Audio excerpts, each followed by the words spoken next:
수험생 여러분 안녕하십니까? 세법교주 이재진입니다. 어떻게 그동안 좀 열심히 공부를 하셔서 이번 시험 반드시 좋은 결과 있기를 바라면서 이번 제 2015년 26회 공인중개사 부동산 세법 기출문제 해설 강의 들어가도록 하겠습니다. 자, 일단 한번 좀 전체적인 난이도부터 살펴보면요. 일단 예년에 비해서는 좀 어려운 문제가 출제가 되지 않아서 상대적으로 좀 평이한 문제들이 많이 나오지 않았나 생각합니다. 그래서 예년에 비해서 좀 맞은 개수가 좀 올라가지 않을까 생각하는데 여러분은 어떤지 모르겠습니다. 그래서 예전에 항상 어렵게 나왔던 재산세에서 토지 구분이라든지 또는 양도소득세에서의 어떤 부당해상 부인 규정이라든지 또는 우리 부동산 임대사도 이렇게 좀 수험생들에게 어렵게 느껴졌던 부분들이 안 나왔어요. 네, 그리고 또한 이번 26회 시험의 특징이 뭐냐면 개정세법이 안 나왔습니다. 그래서 여러분이 조금 충실하게 공부하신 분들 충분히 좋은 점수 맞지 않을까 생각하고 부디 꼭 합격하시기를 바라면서 강의 들어가도록 하죠. 자, 일단 전체적인 구성을 한번 보면요. 역시 조세총론, 그래서 지방세 총론에서 두 문제가 출제됐습니다. 우리 두 문제 나올 거다라고 말씀드렸었죠. 자, 그 다음에 역시 지방세에서 가장 근간이 되는 취득세 역시 세 문제가 출제됐고요. 우리가 예상한 대로 세 문제 나온다라고 말씀드렸고요. 그 다음에 등록면허세는 이번에 한 문제 출제됐죠. 역시 평균적으로 한 문제 정도 출제됩니다라고 했어요. 그래서 작년에는 출제가 되지 않았지만 역시 올해 한 문제 정도 나올 거다. 그래서 우리가 예상했던 부분이 그대로 나왔죠. 그 다음에 재산세에서 역시 기본적으로 세 문제가 출제됐고요. 다행히 이렇게 크게 어려운 내용은 나오지 않았어요. 우리가 기본적인 내용 충실히 공부하신 분은 충분히 맞출 수 있었던 부분이죠. 자, 그 다음에 종합부동산세, 이제 우리 국세 쪽이죠. 자, 종합부동산세에서 역시 작년에는 안 나왔지만 역시 올해 한 문제 출제될 걸로 예상했었고요. 역시 종합부동산세 과세 대상을 물어보는 문제 한 문제 출제됐네요. 자, 그 다음에 양도소득세에서 역시 기본적으로 5문제에서 6문제 출제될 겁니다라고 말씀드렸죠. 역시 6문제가 출제됐죠. 그 다음에 우리가 항상 부동산 임대사업소득이라고 할 수 있는 기타 국세 쪽에서 매년 최근에 한 문제가 출제되고 어려운 부분이었는데 올해 나오지 않았죠. 그래서 총 16문제가 출제되었고요. 자, 그러면 한번 보죠. 65번 지방세법상 부동산 취득 시 취득세 과세표준에 적용되는 표준세율로 옳은 것을 모두 고른 것은, 자, 요즘 최근에 항상 우리가 실전 시험 대비 강의한 것이 박스 안에 열거 문제 해놓고 찾아내라는 문제 그대로 첫 번째 문제부터 나왔네요. 자, 역시 취득세에서 강조했던 것이 바로 뭡니까? 표준세율이죠. 그래서 표준세율은 모든 세율의 기본이 되는 세율이기 때문에 꼭 정리해 두셔야 됩니다라고 말씀드렸고요. 역시 이 문제가 나왔네요. 그래서 기업 상속을 인한 농지 취득. 자, 우리 상속을 인한 부동산의 취득일 때는 2.8%지만 그게 단서가 농지일 때는 2.3%다라고 했죠. 그래서 1000분의 23인 2.3% 기억 맞는 말이 되겠죠. 자, 그 다음에 니은 합유물, 총유물의 분할로 인한 취득일 때는 1000분의 23입니다. 자, 주의하랬죠, 여러분. 공유권의 분할이 나올 때는 표준세율을 물어보는지 또는 특례세율을 물어보는지 분명히 확인하시고 답을 고르셔야 되는데 여기서는 표준세율을 물어봤기 때문에 1000분의 23 맞는 말이 되는 거죠. 그래서 역시 니은도 맞네요. 자, 그 다음에 디귿 원시 취득으로서 1000분의 28이죠. 자, 원시 취득일 땐 1000분의 28입니다. 그런데 여기에 이런 말이 나왔네요. 가르고 공유 수면의 매립이나 또는 간척으로 인한 농지 취득은 제외한 일반적 원시 취득을 물어본 거죠. 자, 여기서 공유 수면의 매립이나 또는 간척으로 인한 농지 이 취득은 제외한다는 것은 왜 이 말이냐면 이거는 제가 기본 강의할 때 한 번도 설명드리지는 않았던 부분입니다. 그렇지만은 여러분이 일반적 원시 취득이라고 확인하셔서 1000분의 28이 맞는다라는 걸 확인할 수 있겠죠. 그래서 역시 이것도 맞는 말이죠. 그러면 여러분 여기서 공유수면의 매립이나 또는 간척으로 인한 농지의 취득일 때는 원시 취득일 때는 이때는 여러분 지방세법이 아니라 지방세 특례 제한법에 따라서 일반적일 때는 1000분의 28이지만 농지를 원시 취득할 때는 1000분의 8을 적용합니다. 그래서 이 특례 규정을 제외한 일반적 표준세를 물어본 거다라는 것만 확인하실 수 있으면 되는 거죠. 그 다음에 리을 법령으로 정한 비영리 사업자의 상속의 무상취득이다. 1000분의 28. 자, 나왔죠. 예외. 역시 상속의 무상취득일 때는 1000분의 35지만 비영리 사업자일 때는 공익사업에 대한 세제 지원 목적상 1000분의 28로 합니다라고 누차 강조했던 부분이죠. 그래서 역시 리을도 맞는 부분이에요. 그래서 결론은 보기 지문 기역 니은 디귿 리을 네 가지가 모두 맞기 때문에 5번이 정답이 되겠습니다. 자, 66번 지방세법상 등록면허세에 관한 설명서 오는 것은 자, 올해 26회 때 문제 특징이라면 또 하나의 특징이 뭐냐면 이렇게 취득세, 등록면허세, 재산세, 종합부동세, 양도소득세를 따로따로 구분해서 물어보지 않고 이걸 혼합해서 그냥 취득세 물어보다 등록면허세 물어다가 막 뒤 섞어놓고 물어봤다는 게 특징이 하나다라고 말씀드릴 수 있겠지만 그도 뭐 어려운 부분은 아니었죠. 자, 그래서 갑자기 66번 등록면허세가 나왔죠. 한번 보죠. 옳은 걸 물어봤죠. 1번 부동산 등기에 대한 등록면허세 납세지는 부동산 소유자의 주소이다. 자, 설마 1번을 옳은 걸로 고르신 분은 없을 거라 생각합니다. 제가 누차 1년 내내 외쳐된 것이 부동산에 대한 지방세일 때는 무조건 부동산 소재지를 납세지로 한다라는 거 여러분이 뇌리에 탁 떠올랐을 거라 생각이 됩니다. 그래서 1번은 부동산 소유자의 주소지가 아니라 당연히 부동산 소재지가 되기 때문에 틀린 말이 되는 거죠. 2번 등록을 하려는 자가 신고 의무를 다하지 않은 경우 등록면허세 산출세액을 등록하기 전까지 납부하였을 때는 신고하고 납부한 거로 본다라고 했는데 여기는 보지만 다만 무신고 가산세가 부과된다라고 했는데 틀렸죠, 여러분. 이거는 제가 기본 강의 여러분 시험 보는 그날까지 등록면허세에서 가장 독특한 규정이 신고 의제 규정입니다. 즉 등록면허세를 신고, 무신고 또는 과소신고했더라도 산출세액을 등기 전까지 납부했을 때는 신고를 하고 납부한 거로 본다. 주의하라. 그래서 여기서 신고를 하고 납부한 거로 본다는 것은 무신고 가산세 또는 과소신고 가산세를 부과하지 않는다는 의미다라는 걸 누차 강조했던 거죠. 그래서 역시 2번도 틀린 말이 되겠죠. 자, 3번 상속으로 인한 소유권 이전 등기세율은 부동산 가액의 1000분의 15로 한다라고 됐죠. 자, 요거는 제가 이렇게 했죠, 여러분. 자, 일반적으로 소유권에 관련된 등기는 취득세로 과세하지만 예외적으로 등록면허세로 과세하는 경우가 있다. 이때에 등록면허세로 과세를 할 때에는 이때는 취득세의 표준세에서 2%를 뺀 세율로 과세한다. 이거 기억하라고 계속 강조했던 부분이죠. 그렇기 때문에 일반적 상속을 한 취득일 때에는 우리 취득세에서 1000분의 28이지만 등록면허세로 과세할 때는 종전 취득세 2%를 뺀 바로 0.8로 과세하는 거죠. 그래서 1000분의 1, 15가 아니라 1000분의 8이 돼야 되는 거죠. 그래서 역시 3번도 틀린 말이 되겠네요. 자, 4번 부동산을 등기하려는 자는 과세 표준의 세율을 적용하여 산출한 세액을 등기를 하기 전까지 납세지를 관할하는 지방자치단체장에게 신고하고 납부된다. 바로 요거는 역시 등록세 신고 납부죠. 그러면 부동산을 등기하려는 자는 여기서 하려는 자는 미래형이다. 아직 등기했다 안 했다? 안 했다. 그렇기 때문에 등기를 하려는 사람은 언제까지? 등기를 하기 전까지가 등록면세의 원칙적 신고 기한이다라고 이것이 취득세와 다른 점이다라는 걸 누차 1년 내내 강조했던 부분이죠. 따라서 4번이 맞는 말라서 본 문제의 정답이 되겠습니다.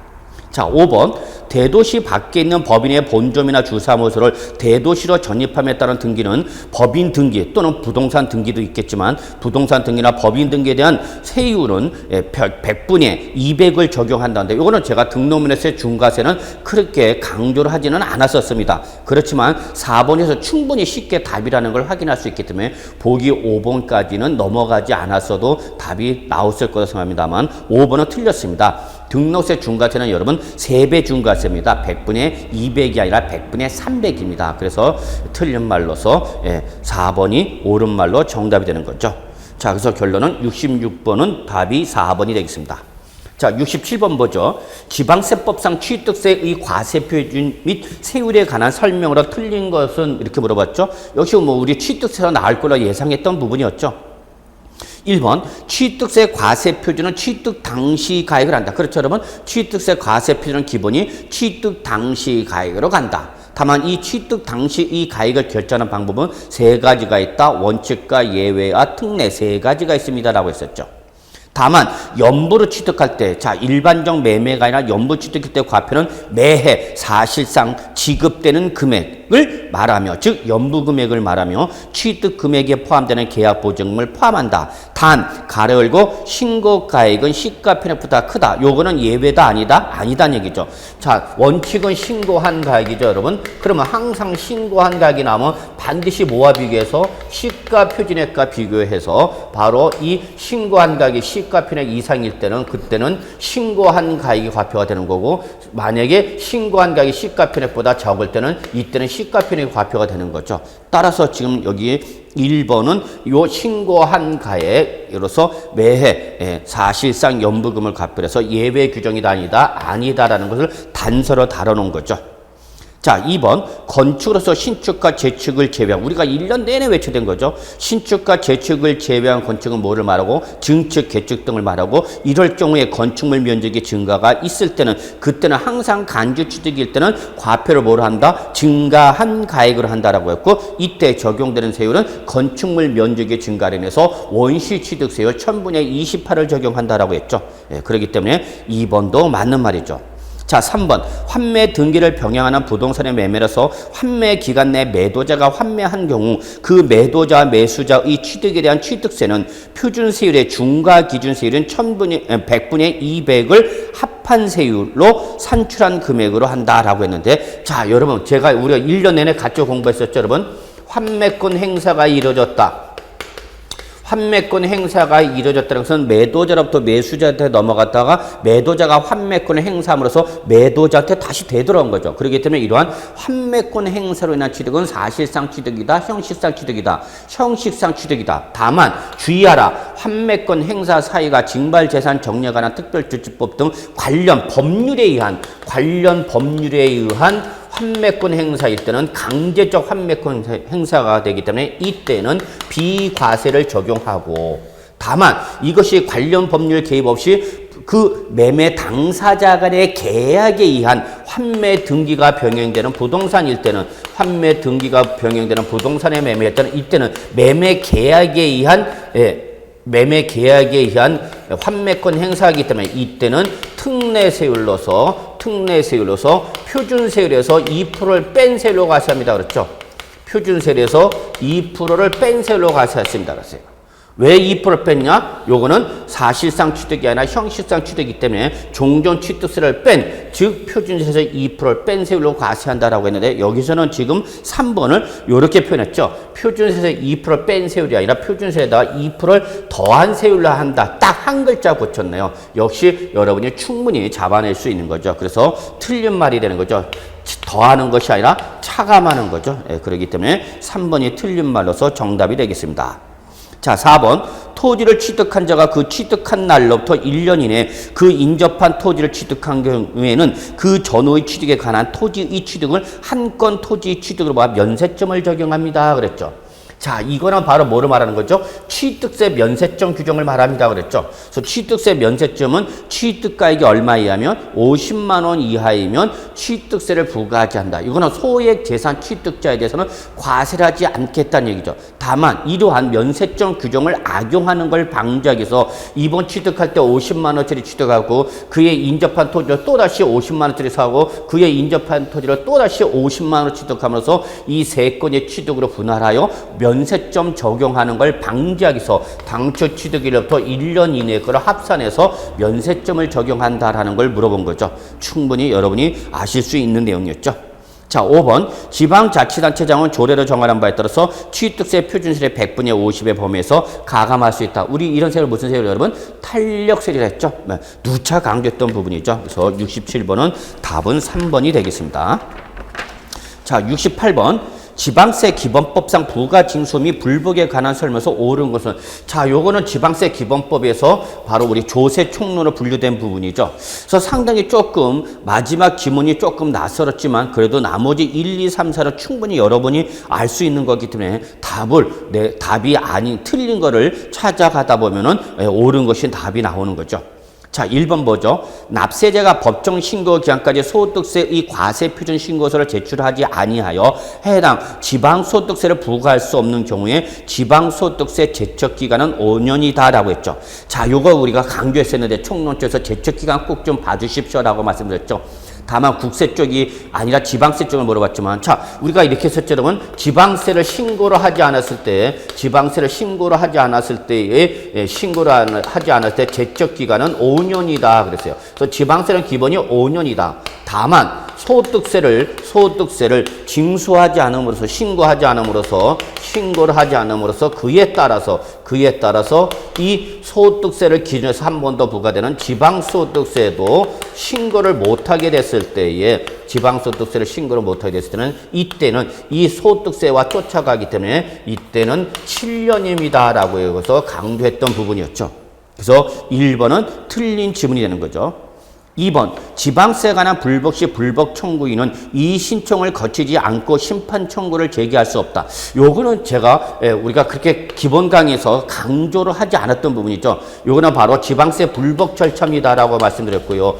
이제 예전에 한번 일회성 문제로 출제된 적이 있습니다라고 말씀드리면서 이때에 이 지방세 불복 절차 중에서 이의 신청, 심사 청구, 심판 청구라는 것이 있는데 기본적으로 이의 신청은 선택적 규정이다. 선택적, 필수적 절차가 아니라 선택적, 해도 되고 안 해도 된다라는 것이 이 신청의 특징이다. 한번 일회성 문제 해석을 할 때 설명을 드렸던 부분인데 기억이 나셨는지 모르겠습니다. 그래서 여기는 이 신청을 거치지 아니하더라도 심판 청구를 할 수가 있는 요 이 신청은 선택적 규정입니다. 그래서 틀린 말이 되겠습니다. 3번 취득세는 원칙적으로 보통징수 방법에 의한다라고 하는데 이건 뭐 우리가 평소에 충실히 기본적으로 공부했던 부분이죠. 취득세는 원칙이 신고 납부 예외가 보통징수다라고 했었죠. 그래서 원칙이 보통징수 방법이 아니라 원칙은 신고 및 납부고 예외 신고가 이루어지지 않았을 때 예외 보통징수죠. 그래서 원칙이 아니라 예외죠. 그래서 역시 3번도 틀린 말이네요. 4번 납세 의무자가 지방세 관계법에 따른 납부 기한까지 지방세를 납부하지 않은 경우 산출세액의 100분의 20을 가산세로 부과한다. 이거는 우리가 지방세 총론이나 국세 총론에서 여러분한테 용어 중에서 반드시 기억해야 될 것이 가산세와 가산금입니다라고 했었죠. 가산세와 가산금은 반드시 기억해 두셔야 되면서 이때에 가산금과 납부 불성실 가산세의 차이점을 즉 신고 불성실 가산세와 납부 불성실 가산세의 차이점을 설명하면서 납부 불성실 가산세는 신고 기한까지 납부를 하지 아니하였을 때 부과되는 데 반해서 가산금은 납세 고지서 등에 적힌 납부 기한까지 납부를 하지 않았을 때 부과되는 게 가산금입니다라고 있었죠. 근데 여기는 지금 납부 기한까지 납부를 하지 않았다고 했으니까 가산금이 부과해야 되는 건데 여기는 지금 가산세를 부과하는 걸로 했었죠. 그리고 특히 납부 불성실 가산세는 만분의 3에다가 납부 지연 일수를 곱하는 거죠. 그래서 역시 4번은 틀린 말이 되어 있습니다. 그래서 5번 지방자치단체 징수금의 징수순위는 체납처분비 지방세 가산금의 순서로 한다. 역시 오늘 지방세 기본법에 나온 내용인데 평소에는 거의 제가 언급이 이루어지지는 않았던 부분입니다. 그렇지만 우리가 1, 2, 3, 4가 틀렸다는 것을 확인할 수 있으면 5번을 답으로 맞출 수 있기를 바랬는데 그래서 이번 문제 중에서 26회에서 가장 어려웠던 문제 중에 하나가 바로 68번이 아니었을까 생각합니다. 일회성 문제 충분히 뭐 틀릴 수 있는 부분이죠. 그래서 5번이 지방세 기본법에 따르면 징수금이 들어오면은 어떤 지방세를 징수하면 이걸 어떤 것부터 상한한 걸로 우선순위를 결정하게 되는데 제일 먼저 체납처분비로 먼저 충당한 걸로 보고 그 다음에 지방세라는 원금을 회수한 걸로 보고 마지막에 가산금이라는 연체료를 징수하는 걸로 해서 지방세 기본법 62조에 나와 있는 순서를 물어본 겁니다. 그래서 아마 68번은 5번이 정답인데 쉽게 맞추기는 곤란하지 않았을까 생각합니다. 그래서 68번이 올해 26에서 가장 어려운 문제 중에 하나로 꼽힐 수 있는 부분이죠. 그래서 총론 쪽에서 바로 우리 일회성 문제로 볼 수 있는 것들이죠. 자, 69번 넘어갔고요. 자, 69번은 우리가 뭐 준비했었던 부분이죠. 지방세법상 취득세의 납세 문제 등에 관한 설명서 옳은 것을 물어봤죠. 자, 1번 취득세는 부동산에 준하는 자산, 광업권과 어업권을 제외한 각종 권리 등을 취득한 자에 부과한다. 자, 이 1번은 취득세 과세 대상 우리 이렇게 외웠죠. 여러분 부기자 선입한 광호 가꿀 권정 승요 했었죠. 그래서 여러분 여기서 광업권과 어업권만이 오로지 취득세 과세 대상이 되는 거죠. 그 다음에 광호를 제외한 무채재산권은 취득세 과세 대상이 아닙니다라고 했죠.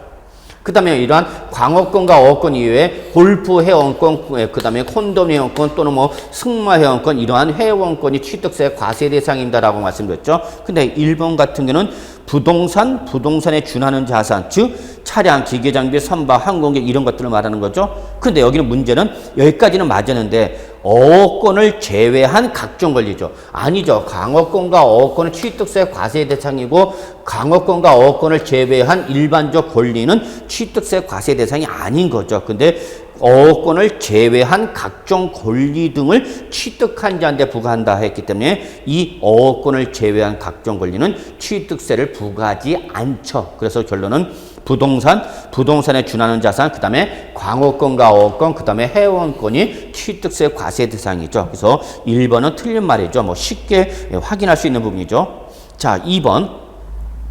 건축물 중 조작 설비로서 그 주체구조부 하나가 되어 건축물로서 이 효용 가치를 이루고 있는 것에 대하여는 주체구조부 취득자 이외의 자가 가설한 경우도 주체구조부 취득자가 함께 취득한 거라고 본다. 자, 납세문에서 1년 내내 외쳐졌던 주체구조부 취득에 대한 내용이었죠. 역시 2번이 맞는 말로서 본 문제의 정답이 되는 거죠.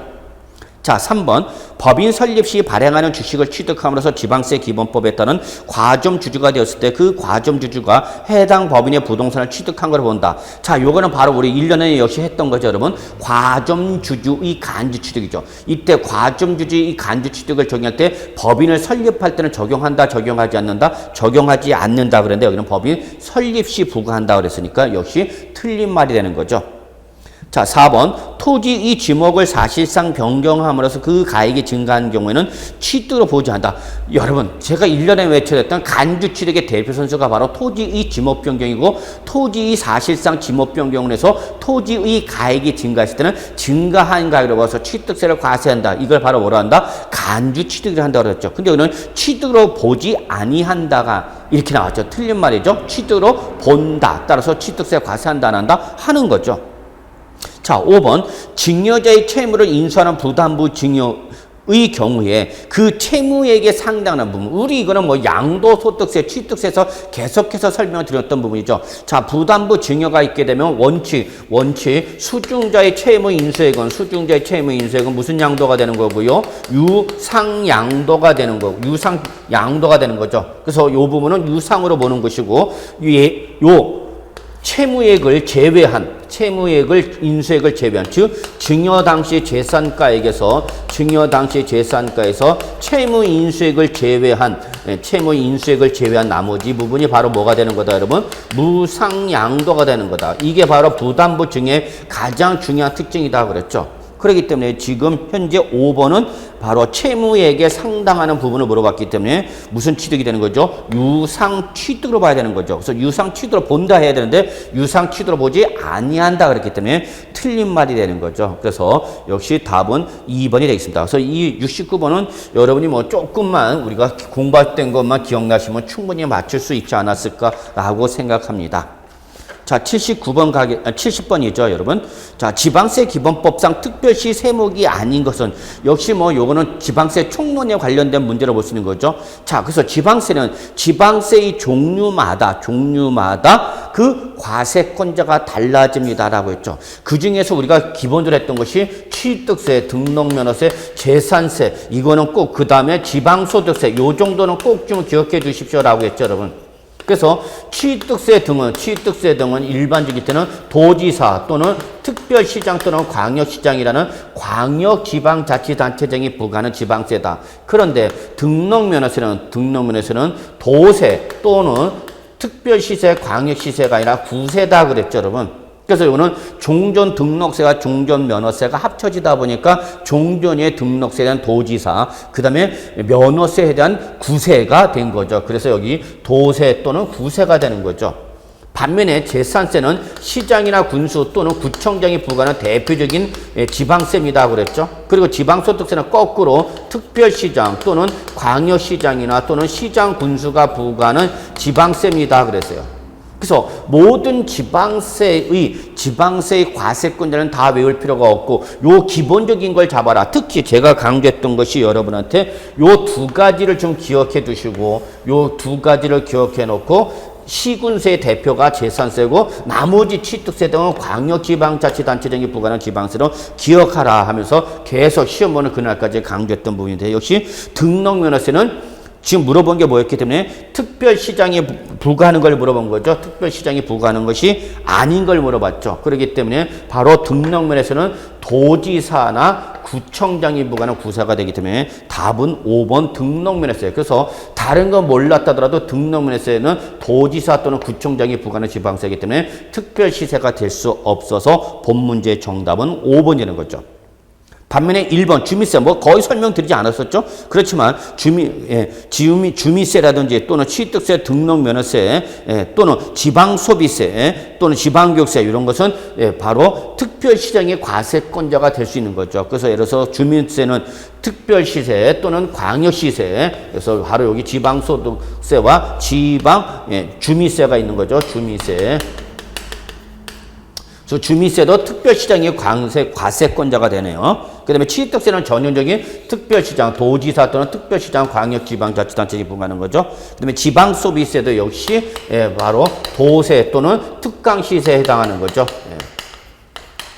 그 다음에 지방교육세는 도지사 역시 도지사 또는 특별시장, 광역시장이 부과하는 지방세죠. 그래서 70번은 답은 5번이 되겠고 제 개인적으로는 등록면허세를 기억하셨다면 충분히 답으로 고를 수 있었지 않았을까 생각합니다.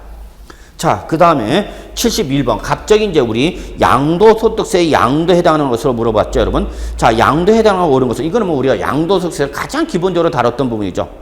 그래서 1번 법원의 확정 판결에 의해서 신탁 해지를 원유로 소유권 이전 등기를 했다. 자, 제가 1년 내내 매체됐다. 무슨 뭐는 신탁법으로 인한 신탁은 사실상 이전, 형식상 이전, 형식상 이전이다. 누차 1년 내내 강조했던 거죠. 그렇기 때문에 우리 양도소득세는 양도를 본다, 안 본다? 안 보는 거죠. 그래서 양도에 해당하지 않죠.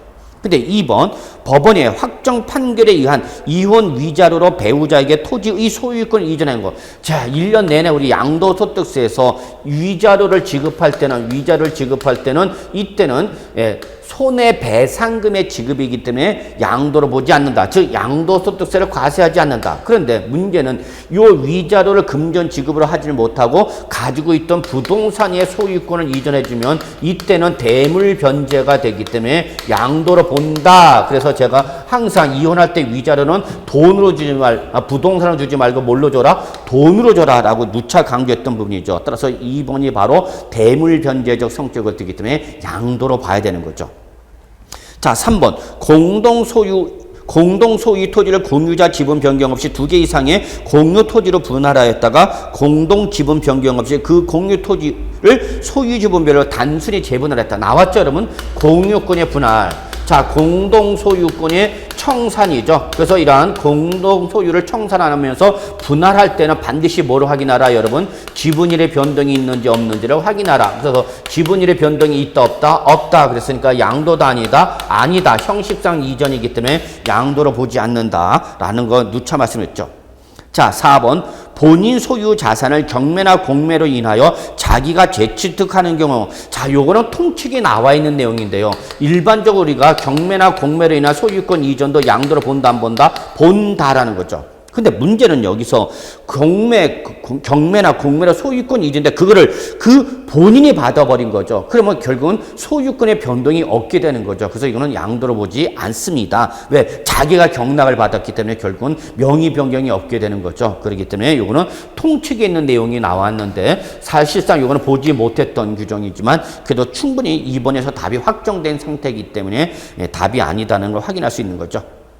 자, 5번 매매 원인 무효의 소위에서 그 매매 사실이 원인 무효로 판시가 돼서 환원됐다. 자, 여러분 우리가 1년 내내 외쳐된 거죠. 소유권이 환원이 일어나면 환원 사실을 반드시 확인하라. 그래서 소유권이 환원됐다는 것은 넘어갔다가 다시 되돌아온 건데 그것이 법률 규정이나 민법 등이나 법률 규정이나 또는 법원의 판결에 의한 소유권 환원일 때는 자발적 강제적 환원이기 때문에 양도로 본다, 안 본다? 안 본다라고 누차 1년 내내 강조했던 부분이죠.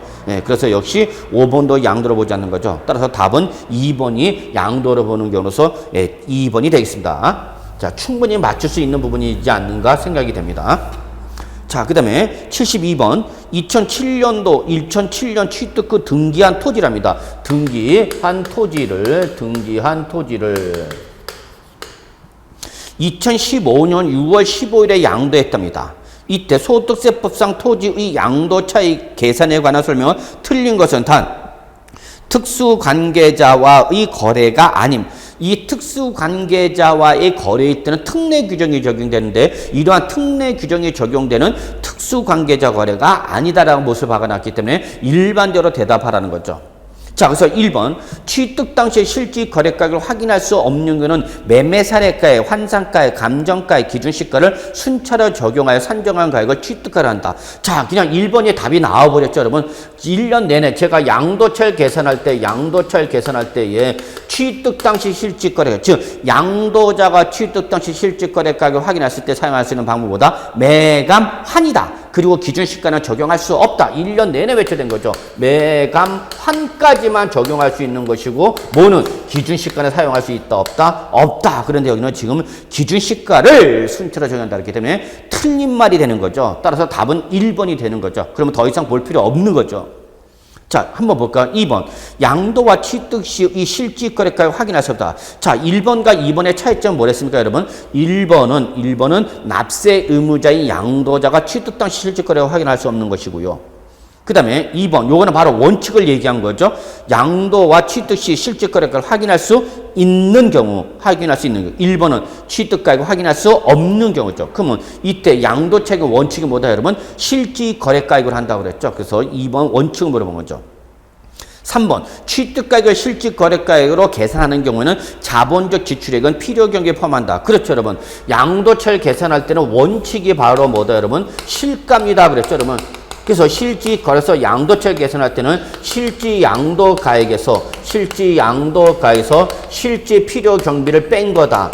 이때 실제 필요 경비는 발생 시점에 따라서 실질 취득 가액 그리고 보유 단계에서 발생하는 자본적 지출액 그 다음에 양도 단계에서 발생한 양도비를 합한 거다라고 했죠. 그렇기 때문에 당연히 지금 양도 차익을 뭘로 계산하니까 실가로 계산하는 것이기 때문에 당연히 자본적 지출액이 발생했다면 실제 필요 경비로 계산해야 되는 거죠. 예. 자, 4번 취득가액을 매매 사례가로 계산하는 경우 취득 당시 개별 공시지가의 100분의 3을 곱한 금액이 필요 경비에 포함한다고 그러는데 요거는 양도 차익을 원칙인 실가가 아니라 예외인 기준시가를 적용하는 거죠. 기준시가. 자, 제가 누차 강조했죠. 만약에 기준시가로 양도 차익을 계산할 때는 양도 당시 기준시가에서 예, 뭐를 뺀 거다, 여러분? 취득 당시 기준시가를 뺀 겁니다. 라고 했죠. 취득 당시 기준시가. 그런데 주의하라. 기준시가에서 양도차익 계산할 때는 취득 당시 기준시가에다 반드시 한 번 더 뭐가 들어온다, 여러분? 필요경비 계산 공제액이 들어온다라는 걸 누차 강조했죠, 여러분. 그래서 이때 필요경비 계산 공제액은 뭐 취득 당시 기준시가에다가 양도 물건에 따른 공제율을 곱한데 일반적 부동산이 때문에 몇 프로다, 여러분? 3%다. 단 미등기 양도일 때는 바로 10분의 1을 줄어든 0.3%라고 했죠. 그 다음에 부동산인 토지와 건물을 제외한 지사권, 전세권, 임차권 때는 7%, 나머지는 1%라고 했는데 지금 여기 문제 지문에 등기가 됐으니까 미등기란 말이 아닌 거고 토지이기 때문에 공제는 몇 프로가 되는 거죠, 여러분? 3%가 되는 거죠. 그 다음에 토지일 때에는 바로 기준시가가 뭐가 되는 거죠? 바로 개별 공시지가가 된다 그랬죠, 여러분? 그래서 우리 토지와 주택은 부동산 가격 공시 및 감정평가에 관한 법률에 따라서 공시를 하고 이때 지방세일 때는 시가 편액이 되는 것이고 개별 공시지가가 그 다음에 국세일 때는 기준시가가 된다라는 걸 물어본 거죠. 그래서 이 부분은 그렇게 많이 강조를 했던 부분은 아니지고 마지막 시험에 임박했을 때 우리가 심화학습 쪽에서 조금 강조했던 부분인데 뭐 충분히 1번에서 답이 나온 상태고요. 자, 그 다음에 5번 양도가액을 기준시가에 따른다. 그러면 취득가액도 뭘로 하라? 기준시가에 따른다. 그렇죠, 여러분? 이거를 우리 뭐라 한다? 동일 쌍방 기준이다 그랬죠. 양도가액이 실가면 취득가액도 실가로 하라. 양도가액이 기준시가면 취득가액도 뭘로 하라? 기준시가로 하라. 이거를 바로 뭐라 한다, 여러분? 동일 쌍방 기준이라 하는 걸 물어본 거죠. 그래서 답은 뭐 1번에서 충분히 나왔기 때문에 맞출 수 있지 않을까 생각합니다. 자, 73번. 소득세법상 건물에 양도했다는 장기 보유 특별 공제액에 관한 설명서 틀린 것은 자, 우리 장기 보유 특별 공제에 나왔죠? 다만 올해 나온다면 저는 조합원 입주권을 강조했는데 조합원 입주권을 물어보지 않고 기본적인 내용을 물어봤어요. 그래서 올해 시험에 상당히 쉽게 나왔다라고 말씀드린 것이 극히 예외적인 경우보다는 일반적인 내용을 많이 물어봤기 때문에 그런 거죠. 1번 100분의 70의 세율이 적용되는 무슨 양도이면 미등기 건물. 그렇죠 여러분. 우리 미등기 양도일 때는 70%의 세율을 적용할 뿐만 아니라 장기 보유 특별공제와 양도소득 기본공제 받을 수 있다 없다? 없다. 적용하지 아니한다. 그렇죠? 그래서 1번 맞는 말이죠. 2번 보유기간이 3년 이상이 등기된 상가 건물은 장기 보유 특별공제가 적용된다. 그렇죠. 지금 문제 지문에 양도 물건이 건물이라고 제시를 되어 있고요. 보기 지문에도 상가 건물로서 3년 이상 보였다. 그럼 당연히 장기 보유 특별공제 적용되는 거죠. 자, 3번 1세대 1주택 요건을 충족한 고가주로서 보유기간이 1년 6개월이 과세되는 경우 장기 보유 특별공제가 적용된다 라고 했는데 자 여러분 1세대 1주택이라 하더라도 1세대 1주택이라 하더라도 그래서 몇 년 이상 보였다? 2년 이상을 보유함으로써 비과세 요건을 충족했다더라도 고가주택일 때는 비과세를 적용받고 못 받고 과세합니다 그랬죠. 비과세를 적용받지 못하고 과세를 하기 때문에 이때 과세가 되는 양도 차익과 장기 보유 특별공제는 장기 보유 특별공제는 무슨 계산한다? 안분 계산한다. 1년 내내 외쳐된 거죠, 여러분. 양도 차익과 장기 보유 특별공제는 무슨 계산한다? 안분 계산한다라고 했죠. 안분 계산. 이때 안분 계산을 하기 위해서 하는데 이때 장기 보유 특별공제는 몇 년 이상 보여야 되는가? 당연히 기본적으로 3년이 돼야 되는 거죠. 그런데 지금 문제는 여기 보기 지문에 뭐라냐면 보유 기간이 2년 6개월이다 라고 했거든요. 그래서 3년 이상 보유라는 요건을 충족했다 못했다? 못했죠. 못했기 때문에 이때는 장기 보유 특별공제를 적용받을 수가 없죠. 근데 여기는 적용된다 그렇기 때문에 뭐 요거는 조금만 보신 분이나 문제 지문을 보시면은 지금 현재 2년을 보유했다 그래서 3년 이상을 보유라는 요건을 충족하지 못했기 때문에 답이 되는 거죠. 그래서 3년 이상을 보유하지 못했기 때문에 이때는 1세대 1주택 요건을 충족한 고가주택이라도 장기 보유 특별공제는 받을 수가 없죠. 그래서 답은 3번이 되겠습니다. 자, 4번. 장기 보유 특별공제는 건물의 양도 차익에 보유 기간별 공제를 곱하기 계산한다. 그렇죠, 여러분? 우리 장기 보유 특별공제는 기본적으로 양도 차익에다가 보유 기간에 따른 공제를 곱해서 양도 차익세 차감한다. 다만 보유기간에 따른 공제는 두 가지로서 1세대 1주택일 땐 보유 연수당 1년당 8%고 1세대 1주택을 제외한 경우일 때는 1년당 3%다라고 강조했던 거였죠. 따라서 5번 보유기간이 12년이 등기된 상가 건물이에요. 자, 상가 건물이니까 1세대 1주택이 아니란 얘기죠. 그렇기 때문에 이거는 원칙 1년당 몇 프로가 되는 거죠? 3%죠. 단 최고 10년 한도로 해서 30% 한도로 한다고 그랬죠. 그래서 12년이라더라도 100분의 30이 될 수밖에 없는 거죠. 그래서 충분히 맞출 수 있지 않을까 생각합니다.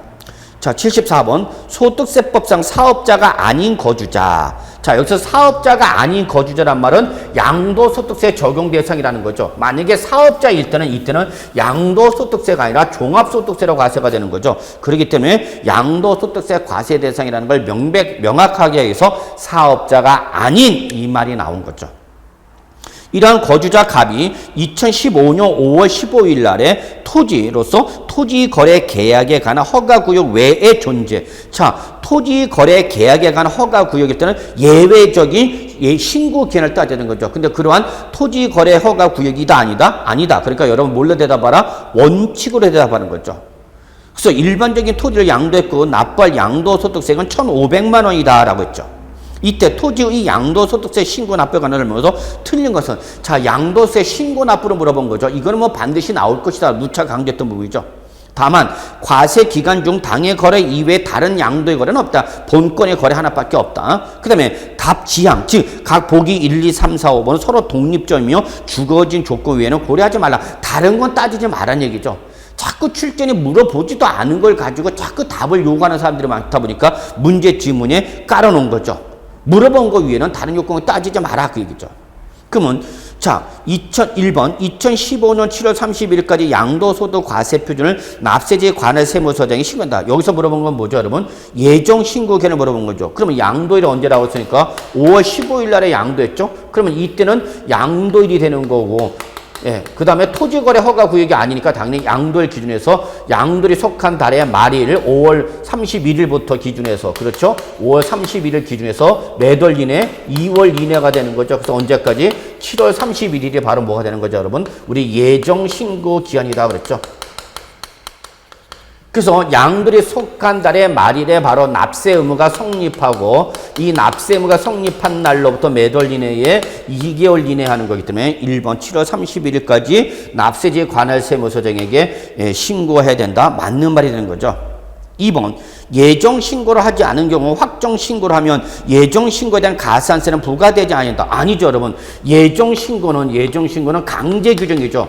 강제 규정이기 때문에 예정 신고 기한 내 신고 또는 납부를 하지 않았다. 그러면 당연히 확정 신고 기한까지 했느냐 안 했느냐 묻지 않고 무조건 뭐가 부과되는 거죠, 여러분? 가산세가 부과되는 거죠. 예, 그래서 여기서 지금 예정 신고 기한 내에 신고를 하지 않았다. 그러면 그때는 확정 신고 기한 내에 했다 하더라도 당연히 예정 신고에 대한 무신고 가산세 20%가 기본적으로 부과되는 거죠. 예, 그렇기 때문에 바로 부과되지 아니한다가 아니라 부과된다가 옳은 말이죠. 그래서 틀린 말로서 2번이 정답이 되는 거죠. 3번 예정 신고하는 경우 양도소득세 분할 납부가 가능하다. 맞습니까? 자, 납부할 세기 양도소득세에서 분납과 물납은 기본적으로 얼마 초과해야 되는 거죠, 여러분? 1,000만 원 초과해야 되는 거죠. 자, 이때 1,000만 원 초과란 말이 어디 나와 있습니까? 바로 문제 지문이 나와 있는 거죠. 그래서 거기 보시면은 얼마? 납부할 세기 얼마를 했으니까 1,500만 원이다라고 했죠. 그래서 1,500만 원으로서 1,000만 원 초과를 전제로 해서 문제를 물어봤기 때문에 분할 납부가 가능한 거죠. 4번 예정 신고를 한 경우는 확정 신고를 하지 아니할 수 있다. 그렇죠. 예정 신고 했으면 확정 신고할 필요가 없는 것이 원칙인 거죠. 또다시 두 번 할 필요는 없는 거죠. 물론 예외가 있습니다. 예정 신고를 했다더라도 확정 신고를 해야 되는 경우도 있습니다만 기본적으로 예정 신고를 제대로 했다면 확정 신고를 하지 않아도 되는 거죠. 자, 5번 토지가 법률에 따라 수용된 경우로서 예정 신고 시 양도소득세를 물납하고자 하는 경우는 예정 신고 기한 10일 전까지 납세지 관할 세무서장에게 신청하여야 한다. 자, 역시 납부세액이 얼마 초과했기 때문에 1,000만 원 초과했죠, 여러분. 그 다음에 뭘 됐죠, 여러분? 협의매수나 수용을 당했죠. 그렇기 때문에 뭐 할 수 있습니까? 공공용지 보상 채권으로 물납할 수 있죠. 다만 물납을 하고자 때는 반드시 예정 신고 기한 10일 전까지 납세지 관할 세무서 등에 신청을 하고 거기에 대해서 허가를 받아야 된다라고 말씀드렸는데 이 부분은 뭐 그렇게 크게 강조하지는 않았던 부분이지만 충분히 기본적인 내용으로서 맞는 말이라는 걸 확인할 수 있는 거죠. 그래서 답은 2번인 거죠. 75번 1세대 1주택 요건을 충족했다. 즉 이 말은 무슨 요건 충족했다는 얘기입니까, 여러분? 비과세 요건 충족했다는 얘기죠. 이러한 비과세 요건을 충족한 거주자 갑이 다음과 같은 단층 겸용주택이랬죠, 여러분. 자, 여기서 포인트는 뭐죠, 여러분? 겸용주택이죠. 겸용주택. 단, 주택은 국내에 상시 주거용이며 도시 지역 내에 있다라고 했죠. 도시 지역. 자, 여기서 분명히 뭔가 제시하고 있는 거죠. 도시 지역 안에 있다. 자, 이러한 주택을 7억 원에 양도하였을 경우 양도소득세 과세가 되는 건물 면적과 토지 면적으로 오른 것은, 그래서 물어본 게 뭐죠, 여러분? 과세되는 면적을 물어본 거죠. 자, 그러면 비과세 요건을 충족했는데 얘가 뭐죠, 여러분? 주거용과 상가를 겸용하고 있는 주택이 됩니까? 비과세를 배제하고 과세라는 거죠. 비과세를 배제하고 과세라는데 이때 과세되는 면적과 비과세되는 면적을 여러분이 구분하실 수 있어야 되는 거죠.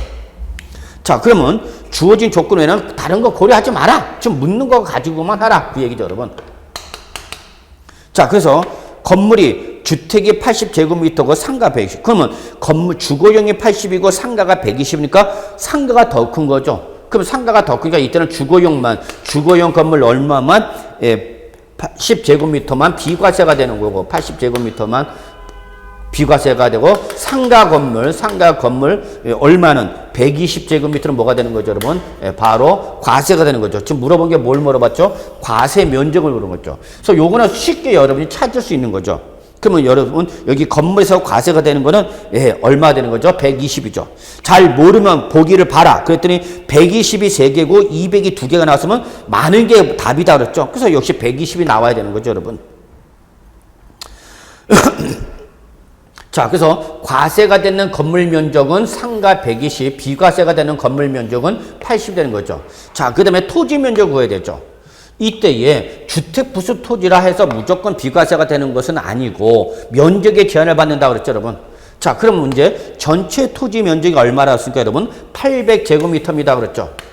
근데 이 800제곱미터를 다 전체 주택 부수 토지는 볼 수 없죠. 왜 그러냐면 이 건물이 모아 주거용과 상가로 나눠졌으니까 그 밑에 있는 토지도 주거용과 상가용으로 나눠야 되는 거죠. 그럼 어떻게 나눠라? 건물 연면적 비례죠. 그러면 건물 연면적 200 중에서 지금 주택 면적이 얼마니까 80이죠. 그러면 결국은 이때에 주택 부수 토지로 면적을 보시는 것은 얼마 됩니까? 4분의 1이 된가요? 그래서 바로 이때는 320제곱미터까지만 뭘로 보는 거죠? 요거를 주택 부수 토지로 보는 거죠. 다만 이때 이 주택 부수 토지로 할당된 320제곱미터를 다 비과세 주는 것은 아니고 반드시 기준 면적에 제한을 받는다. 그래서 주거 면적 얼마? 80. 요 80의 몇 배? 도시적 아니랬으니까 몇 배까지만? 5배까지만요. 그러면 여기는 얼마 되죠? 400제곱미터죠. 그래서 기준 면적 400 이내의 주택 부수 토지니까 요 320제곱미터가 뭐가 되는 거죠? 비과세를 받을 수 있는 거죠. 그러면 지금 과세 면적을 물어봤기 때문에 전체 토지 면적 얼마 중에서 800 중에서 비과세 면적이 얼마로 320으로 확정됐으니까 나머지 얼마 480제곱미터 요거는 뭐가 되는 거죠, 여러분? 과세가 되는 거죠, 과세. 그래서 결론은 건물 과세 면적을 물었기에 상가 건물 120제곱미터와 토지 480제곱미터를 열거한 것은 바로 3번이 되는 거죠. 따라서 답은 3번이 되는 걸로서 여러분 충분히 맞출 수 있지 않을까 생각하고 있습니다만. 자, 그 다음에 76번. 조금 뭐 계산 문제라고 하지만은 사실 뭐 그렇게 크게 어려운 계산 문제는 아니었죠. 그래서 유일하게 이번 시험에 계산 문제로 나온 하나인데 충분히 맞출 수 있지 않을까 생각합니다만. 근데 혹시 못 맞추는 분을 위해서 76번. 소득세법상 거주자의 양도소득세 과세 대상이 아닌 건 단 국내 자산을 가정하라 라고 했죠, 여러분. 자, 그러면 이때에 76번은 여러분 이거 계산을 하고 골치 아팠을 테니까 시간 조금 걸렸을 테니까 시간 세이브하라 그 얘기죠. 이러한 출전의 따스한 배려도 확인할 수 있는 거죠. 자, 그럼 1번 지상권의 양도, 당연히 양도소득세 과세 대상이죠. 2번 전세권 양도소득세 과세 대상이죠. 그래서 부동산에 관한 권리 중에서 지상권, 전세권, 단 임차권인데 임차권은 물건이 아니라 채권이기 때문에 반드시 등기된 것을 요구한다. 등기된 부동산 임차권만이 양도소득세 과세 대상이 되는 것이고 등기되지 아니한 부동산 임차권은 양도소득세 과세 대상이다 아니다? 아니다라고 한 거죠. 그렇기 때문에 바로 4번 등기되지 않은 부동산 임차권으로 나왔기 때문에 4번이 틀린 말이죠. 그래서 등기된 부동산 임차권만이 과세 대상이 되는 거고 등기를 하지 아니한 부동산 임차권은 양도소득세로 과세하는 것이 아니라 종합소득세인 기타 소득으로 과세합니다. 따라서 4번이 정답이 되겠네요. 자, 그러니까 77번 갔더니 갑자기 재산세로 바뀌었죠, 여러분. 그래서 2번 문제의 특징은 뭐 이게 이렇게 취득세, 등록면에서 재산세 끝난 다음에 종합부동산세, 그 다음에 양도소득세 넘어오는 것이 이렇게 뒤섞여 있다라는 것이 뭐 특징이네요. 그래서 77번 보면 지방세법상 재산세의 과세표준과 세율에 관한 설명을 틀린 걸 물어봤죠. 자, 우리 과세표준과 세율 뭐 누차 준비했던 부분이죠. 1번 주택에 대한 과세 표준은 주택 수익가 표준액의 100분의 60의 공정시장가액비를 곱하여 산정한다. 뭐 1번은 다 아시는 지문이죠. 제가 누차한 것이 재산세의 과세 표준은 기본적 구조가 시가 표준액이다. 시가 표준액에다가 그 과세 물건에 따른 뭐다 여러분? 공정시장 가액 비율이 나옵니다. 이게 기본적 구조다라고 말씀드렸죠. 그래서 재산세의 과표가 나오면 반드시 뭐부터 확인하라? 공정시장 가액 비율 나왔는지 이것부터 확인하라 그랬죠. 이때 공정시장 가액 비율은 토지나 건물은 70%고 주택은 이보다 재산세 부담을 낮춰주기 위해서 몇 프로를 한다? 60%를 한다 그런 거죠. 그러면 1번 주택이라고 못을 박아놨기 때문에 주택에 대한 시가표준액, 주택의 시가표준액에다가 공정시장가액비율 몇 프로가 나온 거죠, 여러분? 60%가 그래서 나온 거죠. 뭐라고 그랬으니까? 주택이다 그랬으니까 바로 60%가 나온 거죠. 2번 주택이 아닌 건축물이다. 그럼 바로 이걸로 가야 되는 거죠. 70%가 나와야 되겠죠. 그래서 주택이 아닌 건축물의 재산세 과세표는 건축물 시가표준액에다가 100분이 얼마? 70을 곱해서 산정한다. 맞는 말이죠. 3번 토지에 대한 과세표준은 사실상 취득가격이 증명되는 때에는 장부가란다. 이거 기다렸죠, 우리 여러분?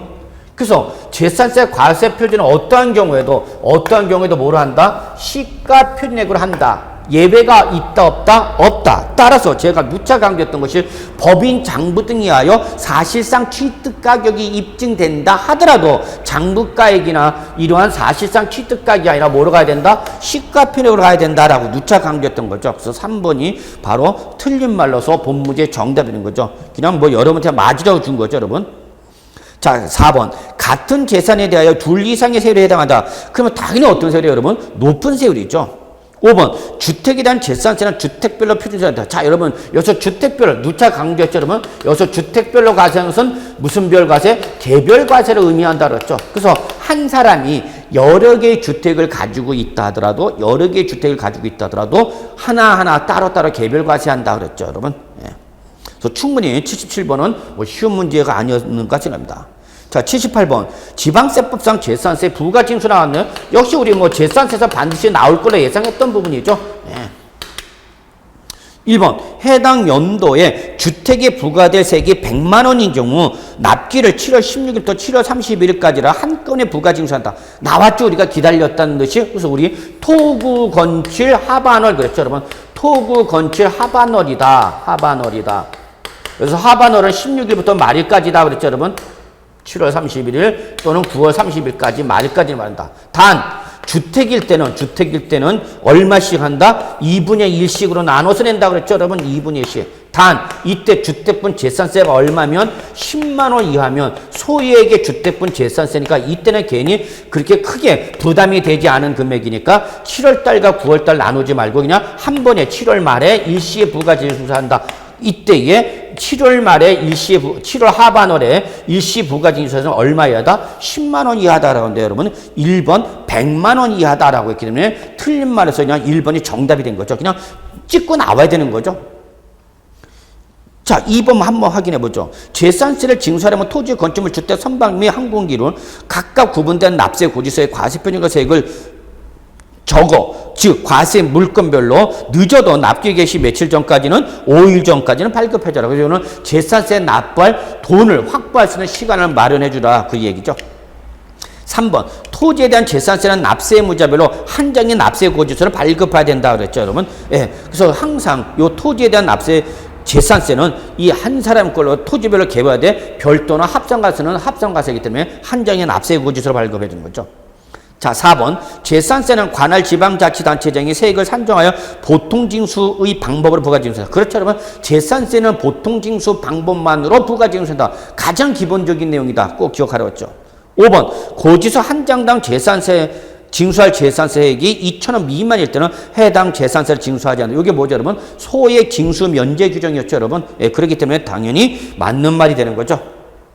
그래서 제가 이 강의를 하면서 제 과거 여자 설이 영희 소희 세 여자를 소개시키면서 재산세에서 소액 징수 면제는 2,000원 소위 이렇게 뭐 기억나셨을 거라 생각합니다.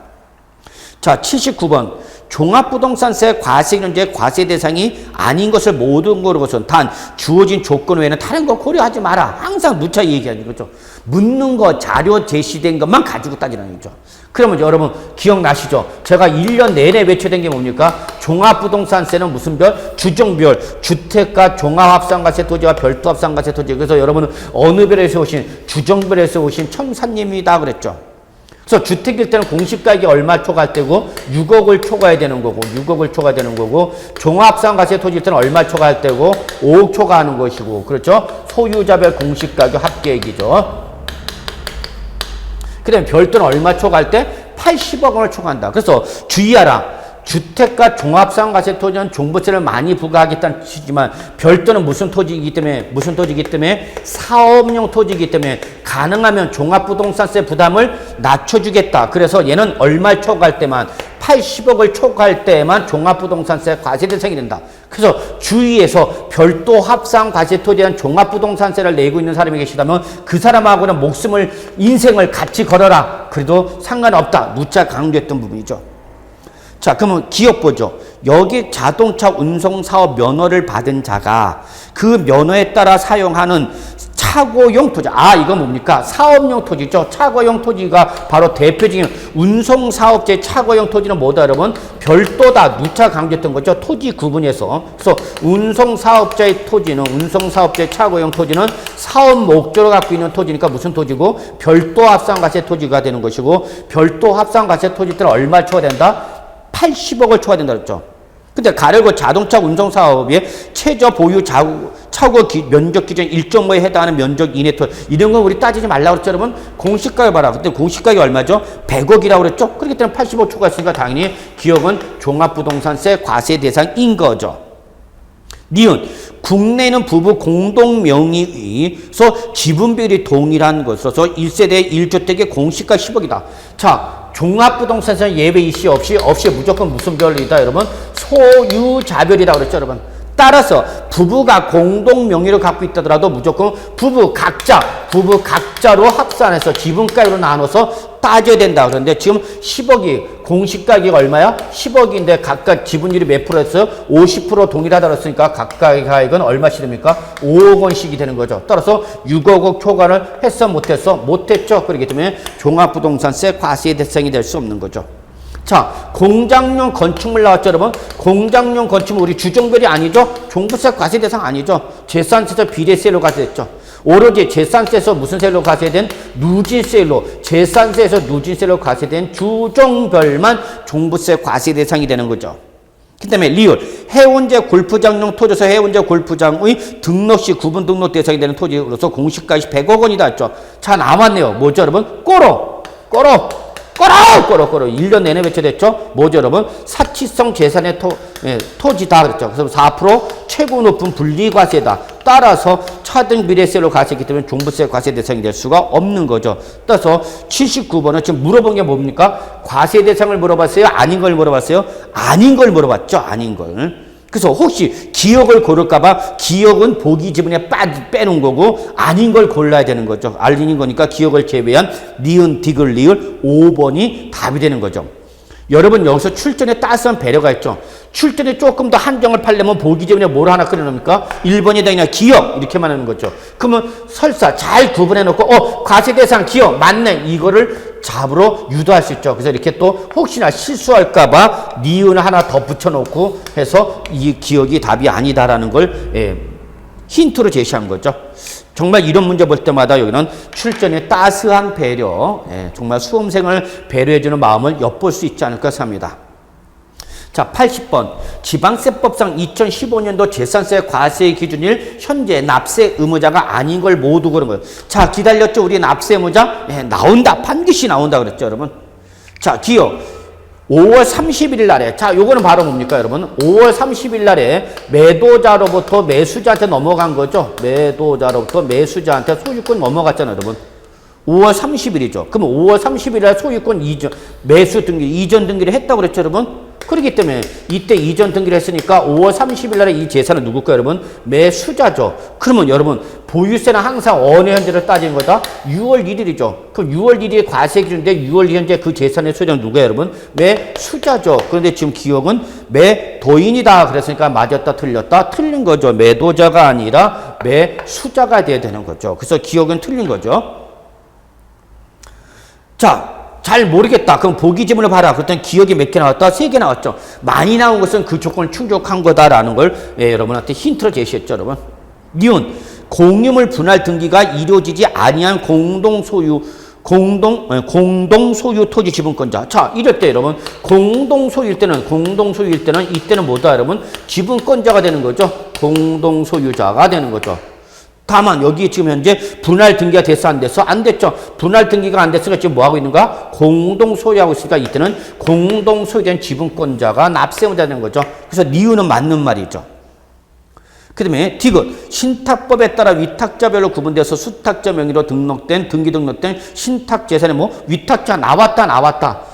위탁자가 아니라 누가 되는 거예요, 여러분? 수탁자가 돼야 되는 거죠. 위탁자가 아니라 수탁자가 납세 의무자가 되는 거죠. 그래서 역시 디귿은 틀린 말이 되는 거죠.